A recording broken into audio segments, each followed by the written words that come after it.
zangiritse ni ingwa zitandatu ingoki ine n'izindi z'ubushwi nazo zanagiye ibyo mu nzu byose ndabibona buranje ndarara hanze imvura ibintu byose yabijyanye umugezi gwabijyanye nta kintu narokoye nagiye kubagara.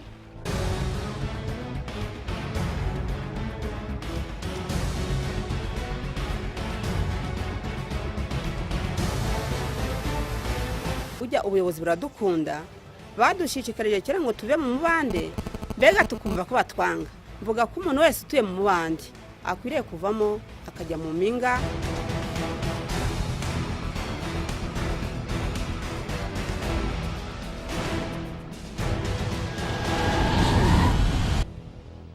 Tubaye ikaze mu kiganiro cya Minisiteri y'Imicungire y'Ibiza n'Impunzi. Midimar iri kumwe n'abafatanyabikorwa ndetse n'izindi nzego bafatanya mu gutabara abahuye n'ibiza bagenda bakora imyitozo yo kureba uburyo haramutse habaye ikiza runaka batabara abaturage ku buryo bwihuse kandi bunoze. Mu kiganiro cy'uyu munsi rero turaza kurebera hamwe umwitozo wakorewe mu karere ka Rusizi nka kamwe mu turere duhura n'umutingito. Umutingito rero usenya byinshi. Mu kiganiro cy'uyu munsi turareba uburyo Midimar ndetse n'izindi nzego ziteguye. Ikaze mu kiganiro cyacu. Midimar igenda ihuriza hamwe inzego zifite inshingano mu gutabara haramutse habaye ikiza runaka. Mu karere ka Rusizi nk'akarere kajya kibasirwa n'imitingito mu Rwanda habereye umwitozo witwa simulation exercise mu Cyongereza ugamije kureba uko inzego zifasha mu butabazi ziteguye kuba zatabara mu gihe haba habaye umutingito. Minisiteri mu kazi ikora harimo gutegura uburyo bwo gutabara ibyitwa contingency plan. Uburyo bwo gutabara bureba buri rwego igihe habaye ikiza butabara bute. Ni inyandiko z'ibiza hafi ya byose na buri rwego icyo rwakora. Ariko tuvuga tutese tugume inyandiko zigume muri minisiteri zicaremo kandi ubutabazi buzakorwa n'inzego zitandukanye. Tusanga dukwiye kumanuka tukajyana n'izo nzego zose tukagenda tureba izo nyandiko twateguye. Buri rwego niba rwumva icyo ruzakora, niba rufite ibikoresho bihagije, noneho no kubishyira mu bikorwa. Ariko simulation tukamera nk'ababikina biramutse bibaye twabikora gute? Kuko hano muri Rusizi na Nyamasheke hakunze kuba imitingito. Inzego zose ziri muri iyo nyandiko zishinzwe ubutabazi. Harimo urwego rw'igisirikare, harimo urwa gipolisi, harimo Minisiteri y'Ibikorwa Remezo, harimo abashinzwe imihanda, harimo Croix Rouge, harimo abashakashatsi batandukanye. Ni inzego zitandukanye zihurira hamwe zikora ubutabazi nk'ubu ngubu. Uko buri wese icyo azakora have hano akizi, ave hano amenye ibikoresho akeneye, ave hano amenye abantu ubushobozi agomba kuba bafite n'icyo yakora mu gihe habaye ikiza cy'umutingito. Abayobozi bo mu nzego z'ibanze nabo bitabiriye imyitozo kuko nibo ba mbere baba bagomba gufasha abaturage kugira imyumvire imwe mu gihe haba habaye ikiza no kumenya uburyo bwo guhita batabaza inzego zibishinzwe. Umuyobozi w'ishami rishinzwe gutabara abahuye n'ibiza arasobanura uko uyu mwitozo ukorwa hatanzwe urugero rw'ibyakwangirika haramutse habaye umutingito. Gukora uyu mwitozo twashingiye ku bipimo tuba tumaze iminsi tubona mu bijyanye n'ibibera mu nda y'isi bishobora nyine kwerekana urugero imitingito ishobora kuba hano mu karere ka Rusizi n'ahahegereye ishobora kuba iriho. Mu cyo twita scenario turavuga tuti wenda ashobora kuba umutingito w'urugero wa 6.5. Twabonye ko nka 40% by'inyubako n'ibikorwa remezo bitandukanye biri muri aka gace bishobora kuba byakwangirika. Noneho duhereye kuri icyo twabaza tuwenda hangiritse imihanda ingana gutya, amazu angana gutya, tukareba buri rwego ruri hano uko rwiteguye cyangwa se icyo rushobora gukora haramutse habaye ikibazo nk'icyo ngicyo. Tukareba tuve nk'abakora mu bijyanye no gushakisha abantu kuko yabaye umutingito hari igihe abantu batwikirwa n'ibintu biba byagiye bisenyuka ndetse no kubakura aho ngaho bagiye bagirira ibibazo. Tukareba ko biteguye kubikora, bazi icyo bagomba gukora n'uburyo bagomba kugikoramo. Tukareba tuvuga abajyanye n'abasana imihanda gusana ku buryo bwihuta kugira ngo n'ibikorwa by'ubufasha n'ubutabazi bibashe kubona uko bikora kubera ko hatari imihanda atari ibiraro byagorana kubikora.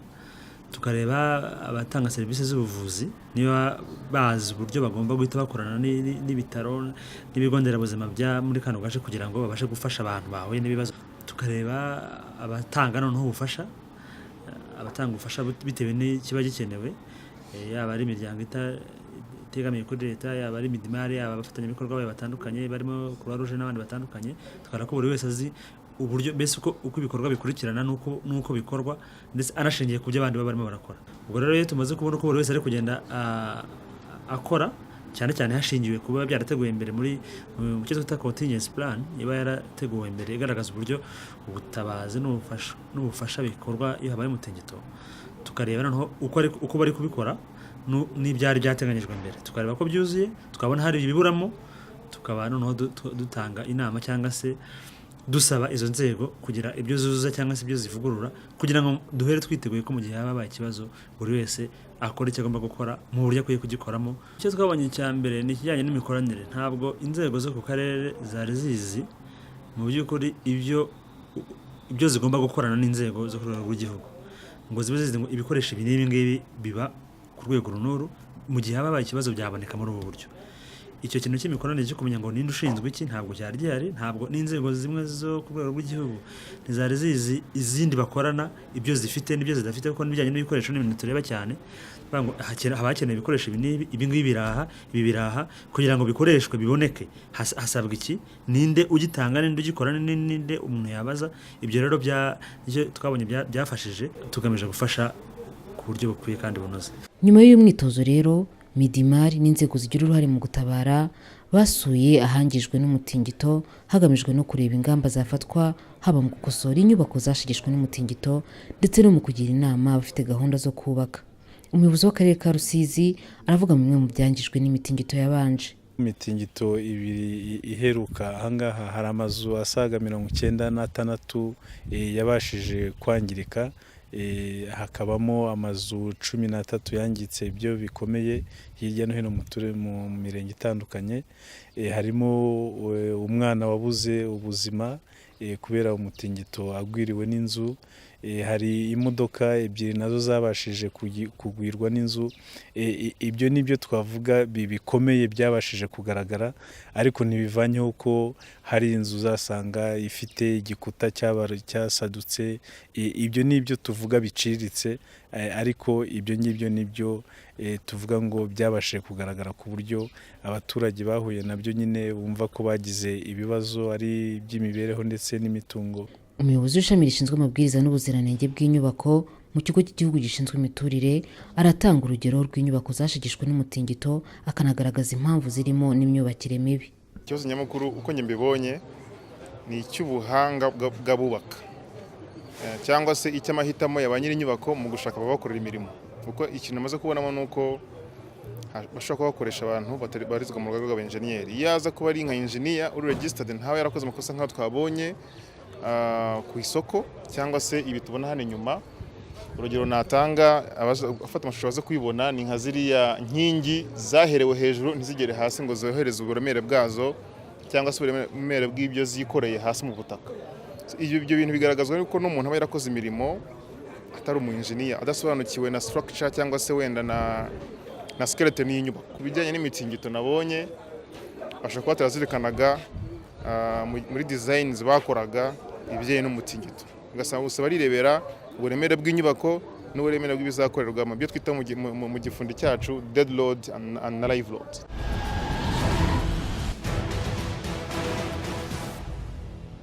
Umutingito rero ni ikiza kiba kitateguje, niyo mpamvu abaturarwanda cyane cyane abatuye mu duce dukunze kwibasirwa n'umutingito bagirwa inama zo kugenzura inyubako zabo kugira ngo n'umutingito uramutse ubaye ntizateze ingaruka nyinshi. Ku ruhande rw'abubaka inyubako ndende inabagira inama y'uko bakoresha abantu bigiye umwuga b'abanyamwuga ndetse barizwe no mu ngaga, bateganyiriza amahugurwa abahugura bitewe na sekita wumva urimo. Urugero natanga nk'umuntu wubaka inyubako zigeretse muri Rusizi, urugaga rw'abaengineers cyangwa se abanga mu kubaka rusha kubategurira ukuntu ugomba kudesigninga inyubako uzirikana umutingito kugira ngo n'uburyozwe bw'ibyo bubaka bushobora kuba bwabashikaho. Ku ruhande rw'abakora umwuga rero ni cya kintu duhora tuvuga leta ikunda kwirirwa yigisha abanyarwanda n'ubunyangamugayo. Ngiye sinibaza ko ushaka kumpa akazi nkagusondeka inzu izajyamo abantu 200 ku munsi bayigana bashakamo serivisi cyangwa bayikoreramo, anytime hashobora kuba umutingito igahirima. Sinibaza niba n'abankunda u Rwanda n'abanyarwanda, ariko hari n'abandi bantu b'ingenzi turi kwibagirwaho gatoya bo mu turere batanga impushya zo kubaka bakanakora n'igenzura. nagira inama ko akarere ka Rusizi kifashishije one stop center yabo ishinzwe gutanga impushya no kugenzura ko bakongeramo ingufu bagakora igenzura rikwiye ku nyubako ziri kuzamuka ndetse n'izituwe, bakarushaho kubagira inama kugira ngo bakumire isondekwa ndetse n'ingaruka byatera. Hari umurongo utishyurwa 1618 ushobora guhamagaraho ugasobanuza ibyo wifuza byose. Wanabaza no ku byo wifuza gukora wowe ku giti cyawe mu gihe nta muhanga ukuri hafi kandi wenda n'amategeko anabikwemerera akaba yanabigusobanurira. Nk'ibyo ngibyo kuvanga beto yanabigusobanurira. Abubaka inyubako bakazisondeka ngo bagomba kubanza gutekereza ubuzima bw'abazazituramo cyangwa abazazikoreramo. Ba nyiri inyubako basabwa kudakoresha bita ba enjeniyeri kandi batujuje ibisabwa, bityo bakagirwa inama yo kubanza kumenya iby'ingenzi ku nyubako ku buryo babigenzura cyangwa bagasaba ubufasha mu kigo cy'igihugu gishinzwe imiturire. Ikintu cya mbere na mbere ugomba kwitaho ni ubukomere bw'inyubako. Ni ukuvuga ngo niba uri gukora foundation, banza umenya ngo iyo foundation izajya ku butaka bukomeye gute, kuko si ukuvuga ngo uteruye design hariya uraje uteretse utitaye ku butaka uko buteye. Uzirikane noneho ubukomere uzarenzaho ugereranyije n'ugiye kuzubaka ahandi hateye imitingito nk'iya Rusizi. Icyo ni icya mbere. Icya kabiri uzazirikana umucanga. Dukunze gukora n'ibibazo byo ku mashanse dusura amwe namwe aho usanga rwose umucanga bikoreshereza ntibanumva n'impamvu. Ukabona nk'umufundi arakuratura umucanga w'amavuta ku mirimo runaka kandi tuzi ububi bw'umucanga w'amavuta, ariko kuba atabyumva yabonye bawurata ngo urabengerana ngo usa neza ku bipande akumva nicyo kintu yarata ahantu hose. So ni byiza yuko nyiri inyubako amenya nawe amahitamo y'ahari bukuru ibikoresho byo kubaka bye, ndetse niba ari no kuvanga ndabikorane, kuko urumva hari ubwo bumenyi, hari ibyo bikoresho, hakaba na tekinoloji cyangwa se ubugenge wakoresha mu kugira ngo ubitunganye. Gukora n'igihe no utunganya ibintu byose ugasanga umufundi w'umwiza uramufite, mu engineer mwiza uramufite, design nziza urazifite, materials urazifite, ukavanga isima nta mixer ufite. Kandi buriya concrete mixer ni nayo ituma byivanga neza bigatungana, noneho ugazana kirabona cya kintu cya vibrator kikayivibratinga ikivanga, voices zikavamo, imyuka yose ikavamo, ukazatera amazi igihe runaka, bwa bukomere wifuza kuri concrete ukabubona. Inzu zisanzwe zo akenshi uregeye n'amategeko yacu ntago zisaba ko zubakwa n'aba engineers cyangwa aba architect. Ubumenyi nakwita n'ubumenyi ngiro nka nyiri inyubako wagombye kugira ngo uzashobore kwikorera ryagenzura wagakorewe na wa mufundi cyangwa se wa mu architect cyangwa se wa mu engineer yakagukoreye. Muri byo harakumenya gusobanukirwa n'akamaro k'isima, amazi, gravier, umucanga muri beto n'ikurikirana ry'imirimo, kuko hari nk'ahantu uzasanga umuntu icyo yagahereyeho gukora yagisimbutse ajya kuzakurikira. Urugero natanze ni nk'ahantu ziriya karamu zibahereye hejuru, ubu ngubu kugira ngo akosore agiye kubaka karamu zo kuri floor ya kabiri na karamu kuri floor yo hasi, ariko siko byari bikwiye gukorwa. Ubundi uhera hasi uzamuka. Ikigo cy'igihugu gishinzwe imiturire ngo gifite ibikoresho bipima ubukomere bw'inzu, ngo ku buryo umuntu uzajya asondeka inzu akeka ko nta wareba inyuma ngo abone uko isondetse, azafatwa n'imashini zabugenewe ku buryo ahanwa bikurikije n'amategeko. Umunyamabanga uhoraho muri Midimar yongeye kugira inama abaturarwanda kujya babanza kubaza muri one stop center y'uturere batuyemo inzu bashobora kubaka zigahangana n'ibiza biba bishobora kugaragara muri utwo turere. Ikintu twabwira abaturage mu by'ukuri nuko mu kubaka abaturage barasize na Nyamasheke no mu bice bituriye hano, nuko hashyizweho uburyo bwo kubaka bushobora guhangana n'ingaruka z'umutingito, kandi ayo mazu hasohotse udutabo twerekana uburyo yakubakwa. Udutabo twasuwe na Rwanda Housing Authority bafatanije na Midimar, twagejejwe mu turere twose. Buri karere hari uburyo wakubaka amazu yahangana n'ikiza gishobora kuba muri ako karere. Niyo nama twabagira nuko batategeza ko umutingito, ahubwo mu kubaka bakubaka amazu ushobora guhangana n'umutingito, kuko ntabwo umutingito tujya tumenya igihe uzabera, ahubwo tuza kureba ingaruka zawo, ariko ntabwo tujya tumenya ngo uzaba igihe iki n'iki.